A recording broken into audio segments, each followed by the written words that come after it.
Everybody, and welcome to another session of the Good Natured Hour. It's another Tuesday. We are already done with January. Can you believe it? Feels a little bit like winter out there, but I have to say it's one of my favorite times to get out and walk around. As much as I love bugs, it is nice to know that we're not having to deal with mosquitoes and ticks. And there's all kinds of cool things to see, as we'll see in a little while. Now, I am here at the home front.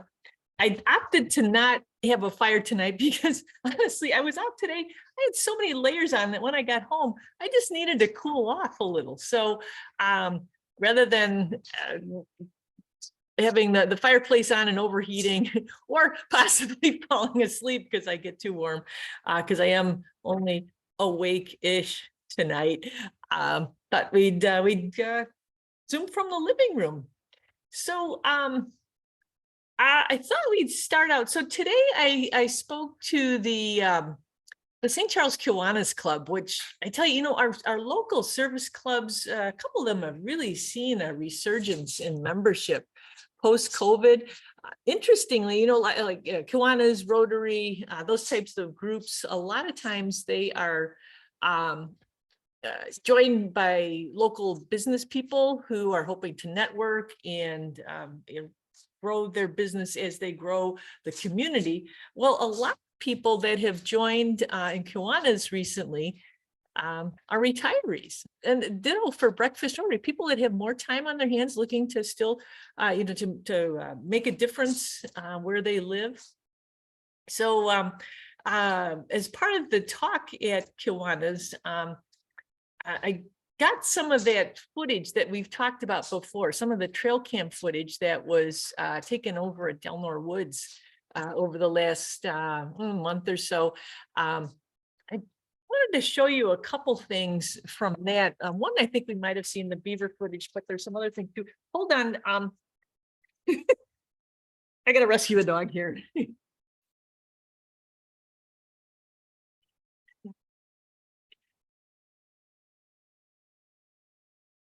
Besides tech support puppy,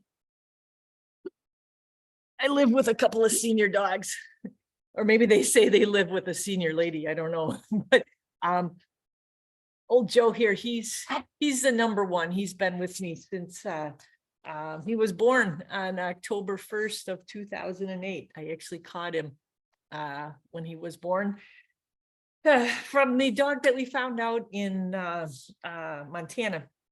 And he'd gotten himself stuck underneath. He'd gotten himself stuck underneath the coffee table. I know he'll do the same for me. So anyway, he's gonna sit here. And anyway, let's see if I can pull up here those bits of video footage from our Delnor Woods trail cameras. Here we go. I'm gonna share that. All right, let's open this up. I'm gonna start this from this. On the current slide. Okay, so here's the bank den, which again, if we looked at these a few weeks ago, I thought this bank den was really interesting because it is another example of how these animals do not read the books. Usually a bank den is carefully dug to have its entrance below the water surface. So that way it makes it harder for predators to get in. But this one is right at the water level. Now, we haven't had a lot of moisture. We had some rains in the fall, but I think we're still kind of running at a deficit. So maybe, some of the water has dropped down. Sometimes they will abandon, like if a dam or something is torn out, one of their beaver dams is torn out, they'll abandon a structure like this because they feel vulnerable.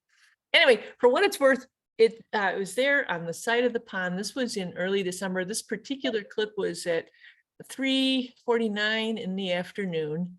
It's got a little bit of audio with it as our beaver looks out. And of about and decides it's time to go for a swim. Now, I don't know if this is the same beaver. It is definitely the same bank den. This is at 2:30 in the morning. I love this because I do the same thing sometimes, you know, it's the middle of the night, but you find you're hungry, so you just got to have a snack. So there it is.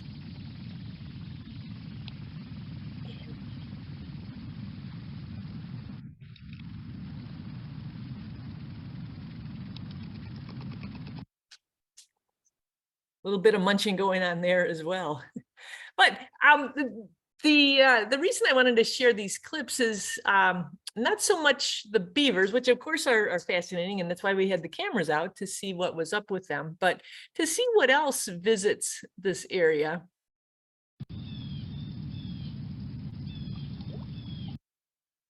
It's hard to see. In fact, if we play it again, you might see it right there at the beginning. Little brown creature inside the burrow there, the bank den. Similar colored fur is what we see on the beaver, but a much smaller size. It dives away. You might have also gotten a glimpse of the tail, very un-beaver-like tail, because it looks like that, because it's a muskrat. So I don't know if this muskrat was, you know, paying a social call, if this is a communal type of den. That doesn't usually happen, at least not that I've been aware of. But anyway, there was, so we've had beavers and the muskrats. And here we have their little cousin, the mousey. And we can tell the mouse and not a vole by the length of that tail. It's nearly as long as the body. So it was prowling along there. It seems to be coming from inside the den too. So I don't know if there was like a Beatrix Potter type of tea party going on inside this den or not, but lots of activity. And then I wish I could play some music for these next two. You can see them coming in from the left there. I could just imagine them going, you go, no, you go, no, you go. All right, I'll go first. We've got a couple of raccoons checking out this area as well.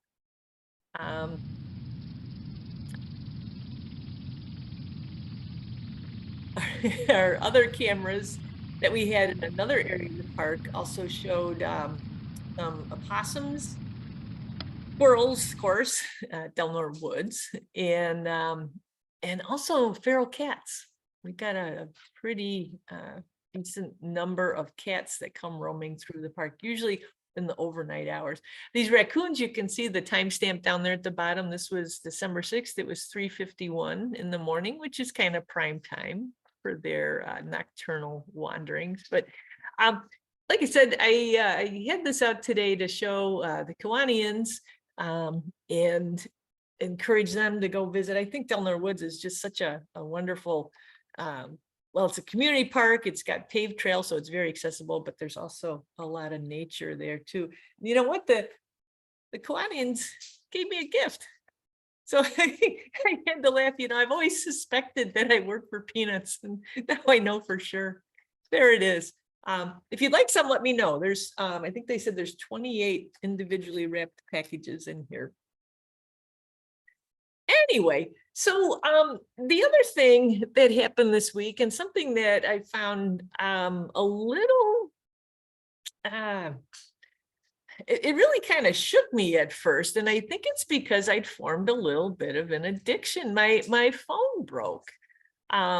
This I still carry it with me, but it's kind of useless. I can turn it on, but it only stays on for about a minute, and then it powers back off again. Or if it's been on if I've been trying to do something on it, it will shut itself down and then repower itself back up again. So if there's something I absolutely have to try and text to somebody, I've linked it to my laptop. If you found out you can do that with sharing a QR code. Is kind of cool, actually. And then I can type faster on the laptop keyboard. But my point in bringing this up is that usually when we get together on Tuesday nights, I'm sharing a lot of pictures that I've taken with this phone. Now, the good thing is that I've ordered a new one, and it should be coming either tomorrow or Thursday. And so hopefully next week. I got one with a good camera, so I'm kind of excited to test it out this weekend once I get a good case for it, so I don't drop it like I did this one. But anyway, the next few things I want to share with you are kind of how I recreated what I did today without having a camera to show you what I was up to. So it was time to drop my car off at the mechanics for some routine maintenance. Gotta love a Subaru. They are really good with not needing a whole lot, but it was time. Brakes are getting a little funky and you can't do without those. Mechanic is down in Batavia, which is about a 4-mile walk from my house. And it's a lovely walk. And I wanted to show you just what it consists of. So let me see if I can pull that up here. We're going to do another screen share. Let's see, we're going to go to screen. Oops, let's get rid of that. Hold on. That's the wrong one. I'm just going to close these guys out here. All right, let's try that again. There we go. All right, let's put this into. Yeah, that'll work. So here we have the route. So just to get us oriented here, here's Fabian Parkway, which is the border between Geneva and Batavia. Here is Route 25 on the east side of the river, and here is Route 31 on the west side of the river. There's green here, which is on the west side of the river. That is Fabian West. I thought it was interesting that they did not show Fabian East on this side. This is all forest preserve too. It's marked with a green pin, but it's not greened out on the map. Running alongside the east side of the river is the Fox River Bike Trail, and that was what I was walking on. I picked it up a little bit south of Fabian. And I walked north. Fabian East in particular has been undergoing an awful lot of restoration. But the forest preserve, I could see where they had brought some equipment in. There's huge piles of brush that are stacked up as you get past. So some of you might know this as the windmill hill and the sledding hill. That's right here on this stretch of the park.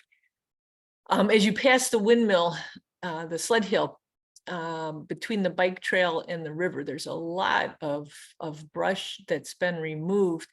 There were a lot of geese sitting quietly in this part. They were kind of soaking up the sun. There were some sheltered areas through here where they could just kind of sit. They were on water.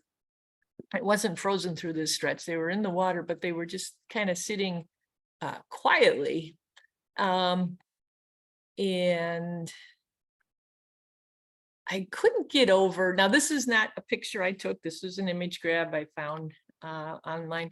All the buckthorn that's been cut down. You can identify buckthorn even when it's chopped up in little pieces because of this orange wood that it displays. I have a friend who has dabbled in wood turning, and I've always said that if he could make things like specifically pens. He did a lot of really cool pens out of wood blocks. And I said, boy, if you could take that buckthorn, that orange wood, and turn it, I would. There are woodworkers who make things out of buckthorn, but I think selling buckthorn pens to restoration ecologists, clean up. Everybody wants who has to deal with this stuff every day.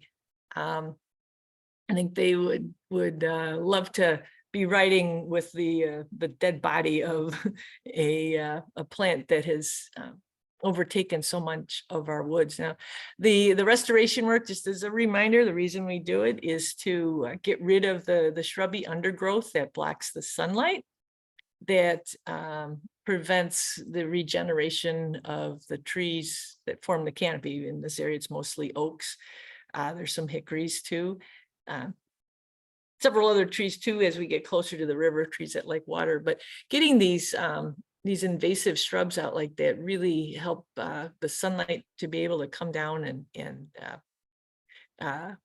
hit the woodland floor, and help things like oak trees, but then also our ephemeral wildflowers too, to get the sunlight they need so that they can grow as well. So when you're walking by and you see a lot of what looks kind of like destruction, big piles of things that have been cut down, look for that orange wood. You'll know that they're going after the buckthorn, getting it out of the way so that other things, native things, can grow there. So getting back to the walk. So here's another look at that area. Again, so this is satellite view. So now you can see the heavily wooded forest preserve that is Fabian East. And you can also see the line that represents the bike trail going through the preserve. And then you also see up here, so this line here going from going east and west, that's the railroad. There's a footbridge as well as the train tracks across the river right here. And then we have the Geneva sewage treatment plant. And you'd be thinking, oh, Pam, don't you have anything better to talk about? You know, treatment plants, so they're effective life, and they have certain standards that they need to meet in order to discharge water, treated water, into an adjacent water body. In fact, down when I worked down at Red Oak, we were directly across from the treatment plant for the Mooseheart campus. So even on our coldest winter days, there would always be some open water by that treatment plant, because the water, as it's coming out, it's going to be warmer than the natural flowing water. It also, so it again, it has to meet certain standards. You know, it removes things like E. coli. Although we are finding more and more, there's things that our treatment plants just can't handle, like minute bits of plastic and certain a lot of pharmaceuticals actually. But that aside, there are also some nutrients that are still present in that water. And when you add nutrients into water, you're going to get more life. You're going to get plants, and then you're going to get little fish that eat those plants, and then you're going to get bigger fish that eat those little fish. One of the things I learned when I worked at Red Oak, there were a few years where I rode my bicycle. Before I got my motorcycle, I would ride my bicycle along the bike trail there to get to work. And boy, this was a real active stretch of river, thanks to this treatment plant. In the summertime, there'd be turtles basking. There's some large rocks downstream from the outflow of the treatment plant. And it's one of the few places I can recall seeing the big spiny softshell turtles basking. They aren't usually, when you see turtles basking, it's usually painted turtles or red-eared sliders. Those are our two most common basking species in the area. The soft shells, they're not real mobile when they're not in the water. They're pretty clumsy. When they lay their eggs, they don't travel nearly as far as, say, a snapping turtle would to lay their eggs, dig a hole and lay their eggs.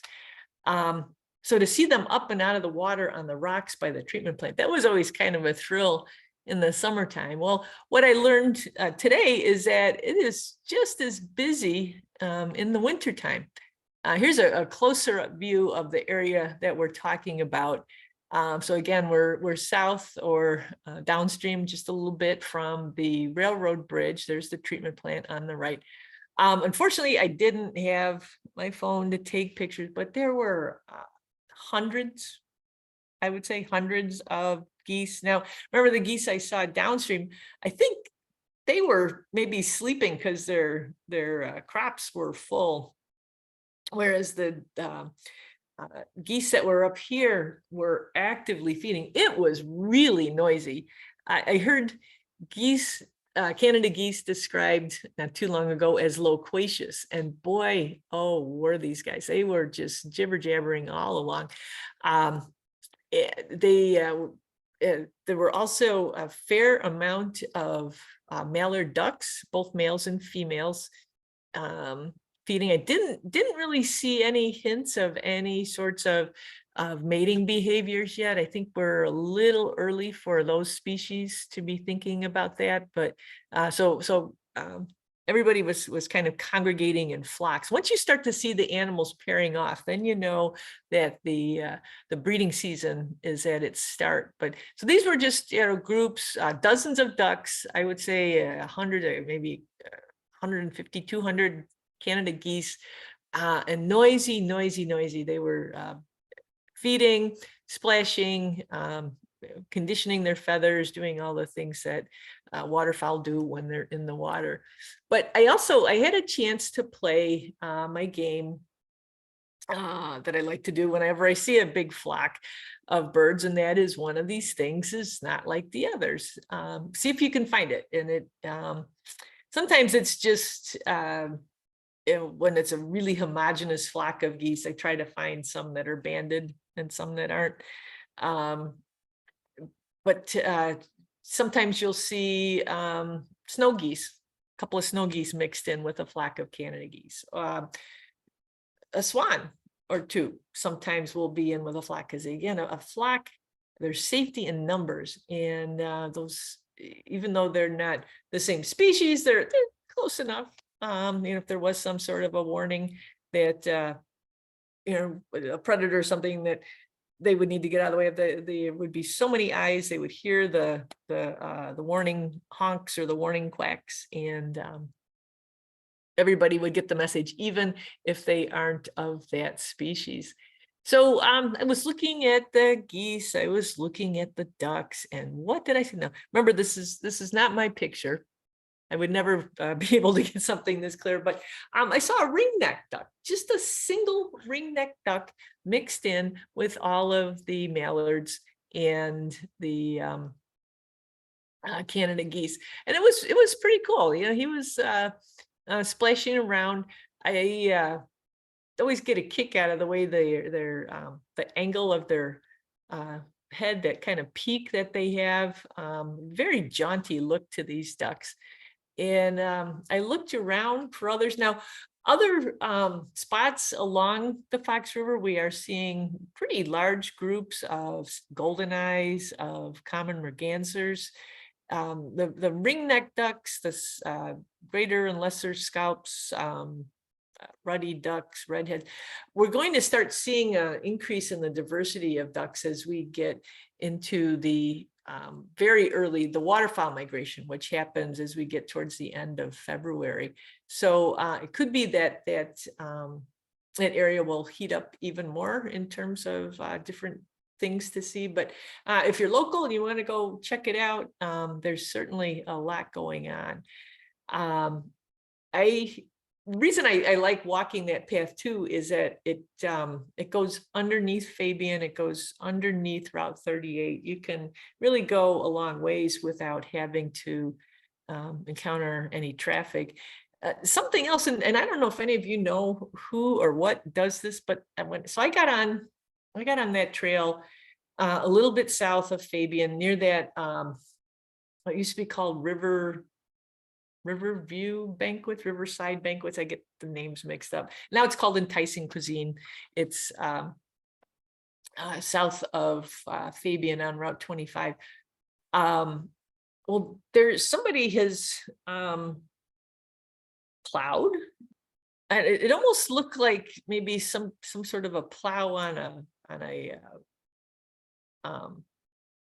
bicycle. I don't know, but the whole path that I walked on, which was, I don't know, it was over 2 miles, maybe close to 3. There was it wasn't down to the bare bike trail, but something had pushed the snow away, and it wasn't real wide. I guess it was about an 18-inch wide path, and it was very even. It didn't look like the snow was thrown like you'd see with a snow blower or a shovel, but it was just very, very easy walking through that stretch too. So as I walked past, I stood for probably a good 5 minutes there by the water treatment area, just looking to see if there was anything else unusual. And then as I continued northward, I came to another group of ducks, mostly mallards, and well, all mallards that I could see. A few hybrids. You know, if you ever see a duck that about the size and shape of a mallard, but it's mostly black with a little white on its chest or something, those would be hybrids, hybrid with domestic species or breeds of duck. There were a few of those mixed in along there, but it was much quieter. Again, just like the ducks I saw down towards the sled hill, the ducks and the geese that were down there. I think once their bellies are full, they just kind of want to rest. It was pretty sunny today, which was nice, so they could hang out in the area that is known as Island Park. Now, there were a few gulls up in the air, and my gull idea I wasn't even going to try, especially without binoculars or a camera to take a picture to look at later. I didn't even try, but there were a few gulls. And then, again, not my picture, but I wanted to convey the majesty of the bald eagle that came in and plopped down in one of the trees north of the railway bridge.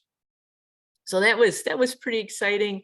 I was kind of wondering, because geese are sometimes prey, ducks too are sometimes prey for eagles.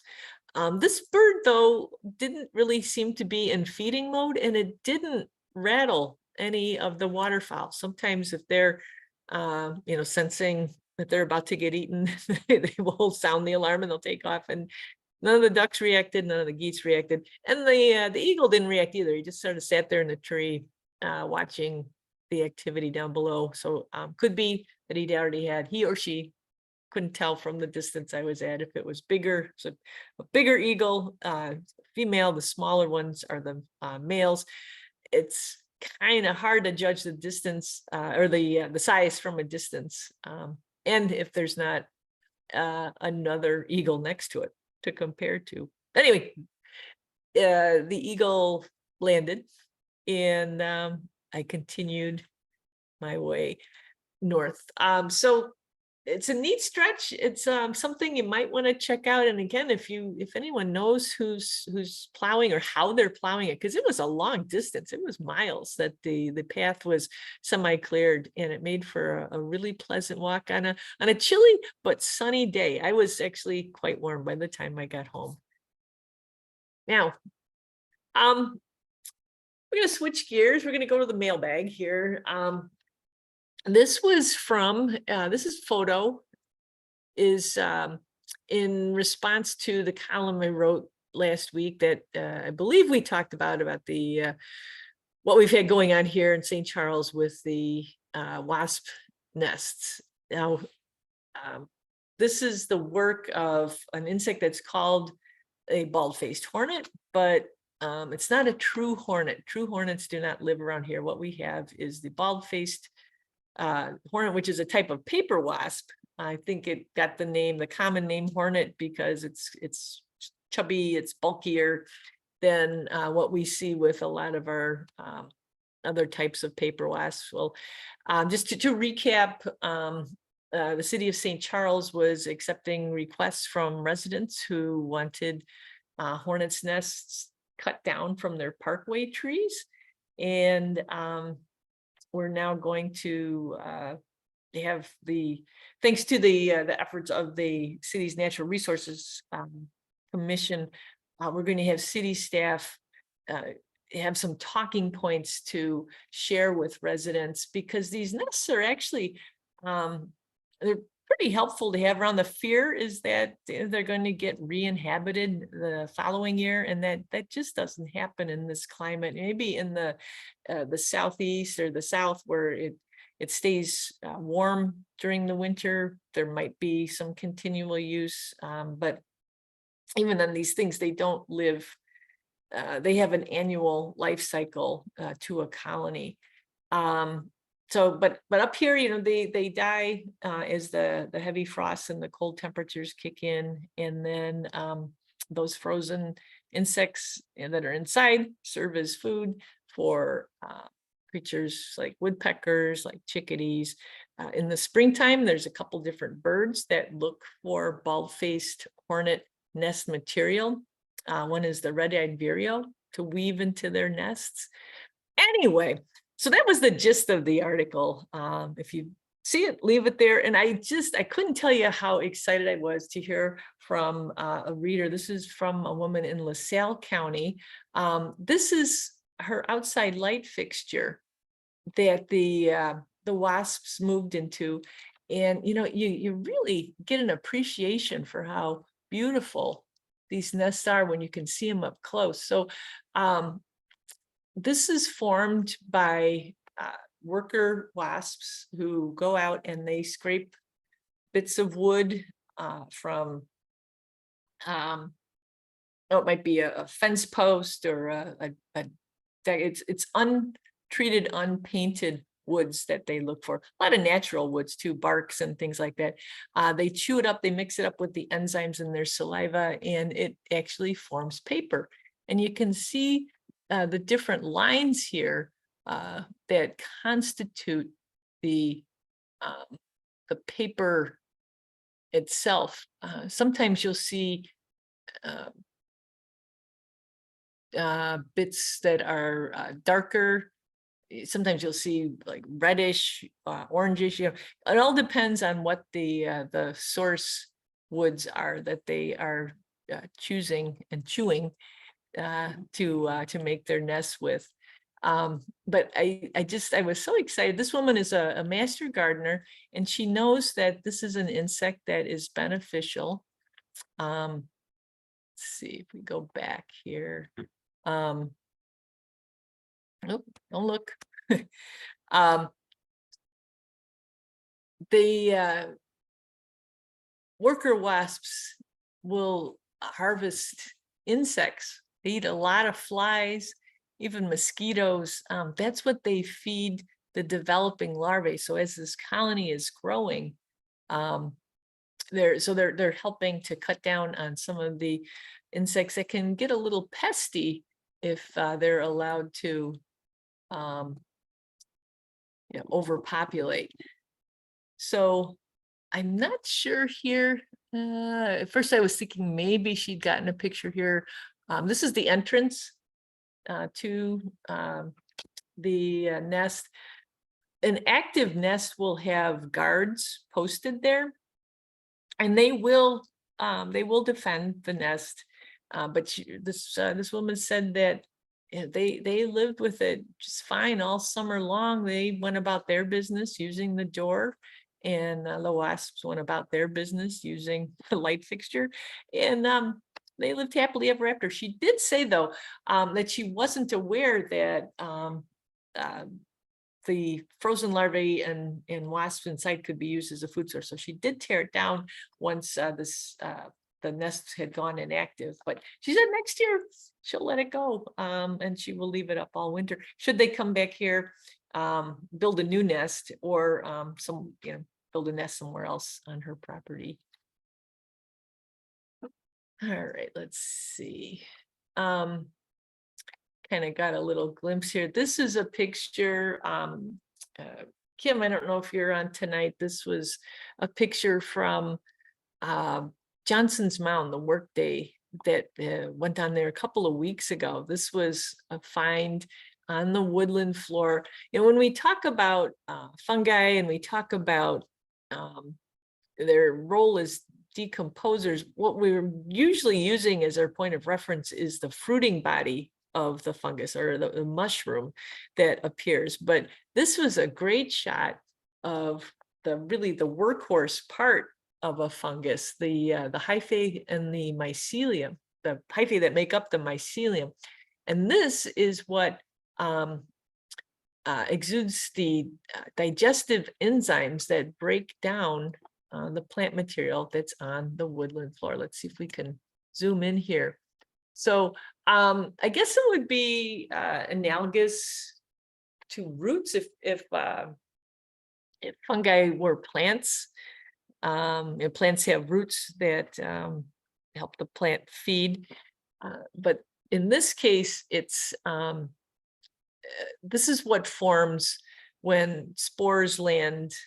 When mushroom is the fruiting body that releases the spores that then disperse, and when they land, they will grow these hyphae and create these mycelia.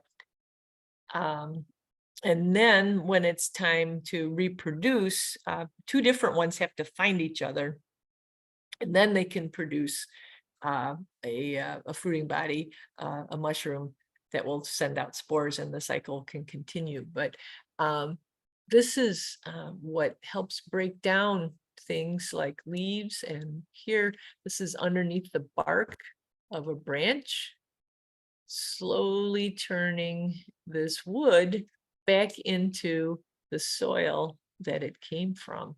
So all the good things that went into making that tree can go back into the soil so that more plants can grow in the future. It's a pretty cool shot, and one that we don't always get to see because a lot of this work occurs out of sight. Unless you're really digging around, you're not going to be able to see this. So appreciate getting that view of that picture. And I think we got one more picture to share tonight. Okay, so this is a video. I'm not sure if this is going to play or not. This is something I took the other day. A couple of squirrels in the backyard. So that's the silver maple in the backyard. We'll watch them again. There were actually, this is only half of the action. There were really 4 squirrels cavorting in the trees. And you see them like that and you think, oh, aren't they cute, doing their little squirrely things. But really what we're looking at here is probably the start of the squirrel mating season. They get things going pretty quick now as we get, tomorrow's February already, and February for humans is the month of love. It's also the time when most of our furry wild neighbors are not just our squirrels, but the raccoons, the opossums, the skunks, the foxes, the coyotes, probably mink and weasels too. If they're not hibernating like our woodchucks and our ground squirrels, they're going to be looking to go out on a date and get down to making more of their species. So when you see squirrels chasing each other, it's not so much a territory thing as it is males chasing females, because we're at that time of year. So just wanted to give you that little reminder. I wish I had more pictures to show you, but like I said, without that camera on me, I didn't have much else, much other way to share this. So I'm going to stop this. I see we've got just a couple of chats here.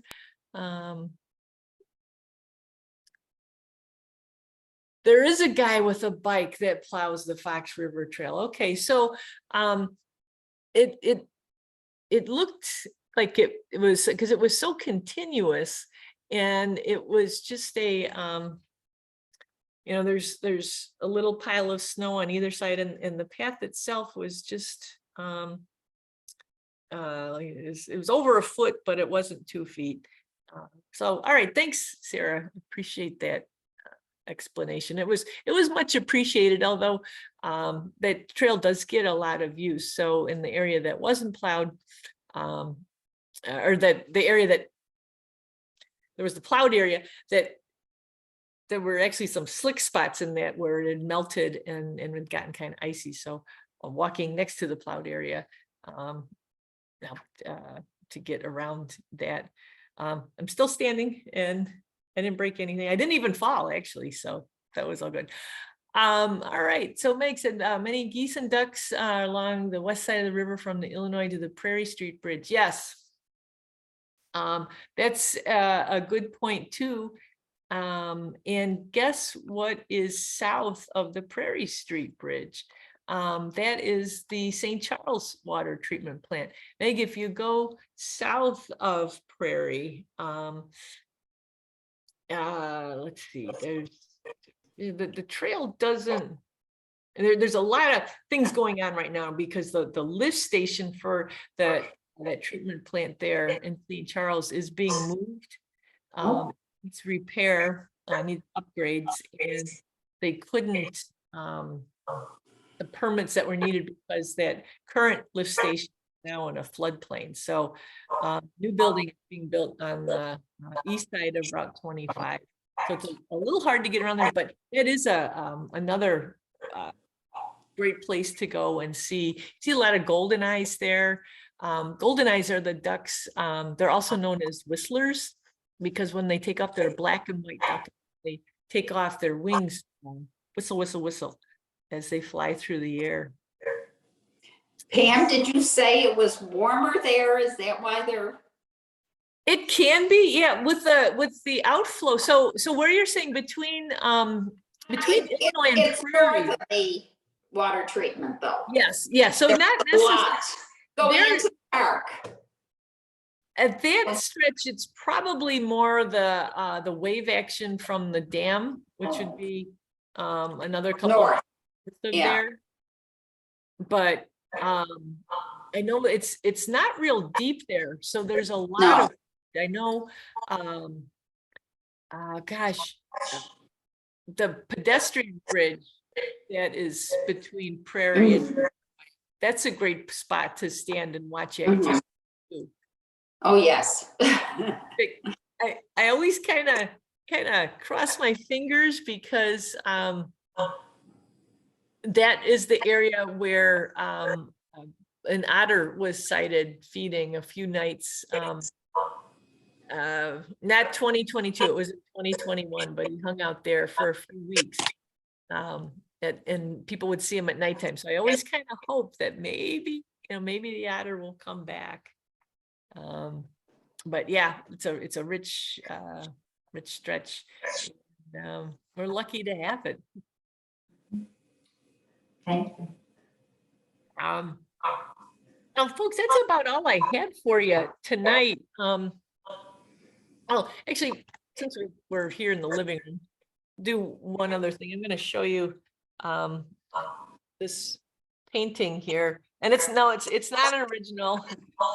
It's a print that I've always wanted. I admired it for years. There's an enormous tapestry of this same print at Two Brothers Roundhouse down in Aurora. It's called The Bear Dance. I'm waking up dogs as I'm moving here, but when we talked about all the activity going on there at the beaver den at Delnor, all the different animals, and then here we have the bear dance. This is kind of what I like to think the animals do when we're not watching. They have a little party kit, but it's it goes pretty well with my dogs playing poker prints that I have here as well. But anyway, that's what I had for you tonight. If anybody else has anything to share, we've got a few minutes. If not, just say thanks for joining in, and hope you have week of good nature that you're looking forward to, and we'll gather again next Tuesday night. All right, Thank you, Pam. everybody. Thanks, Pam. Have a good one. Thanks, Pam. Thanks, Pam. Thank you, Pam. Have a good night. So long. Pam. Thank you, Pam. Say bye. Good night. Thank you. Good night.